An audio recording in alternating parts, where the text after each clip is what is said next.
وی دا یاره مریم نواز ده او خان صاحب ورته نن پرتوګ اچوي دا ځکه موږ کمیس روړېږي نه دي پرتوګ موږ پرېښی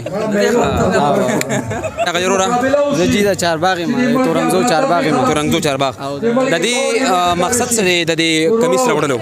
دې مقصد دا دی چې موږ د پی ټي آی څخه ورکران یو او موږ په ډېر زیات مین یو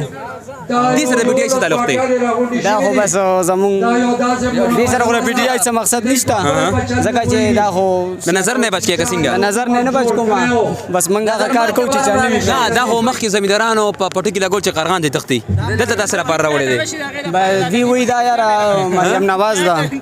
او خان صاحب ورته نن پرتوګ اچوي دا ځکه موږ کمیس روړېږي نه دي پرتوګ موږ پرېښی دا په دې سوچ راوړی دی موږ دا په دې سوچ راوړی بالکل زه الله دې سوچ نورم ښه کړه مهرباني جی ووټ دې شته ووټ مې بالکل شته ووټ به چاله ورکړې پی ټي آی هغه چاله ما ٹھیک شو نه اکثر خلک راشي ووټ به چاله ورکوي نه موږ چې ته چاله ووټ ورکړې موږ بس په قرآن کله کې وادي کو پښتانه یو بس وټ په ان شاء الله پی ټي آی لور کو خیال کوا ته ځان خیال ساته ښه او کنه کمیس وران راوړې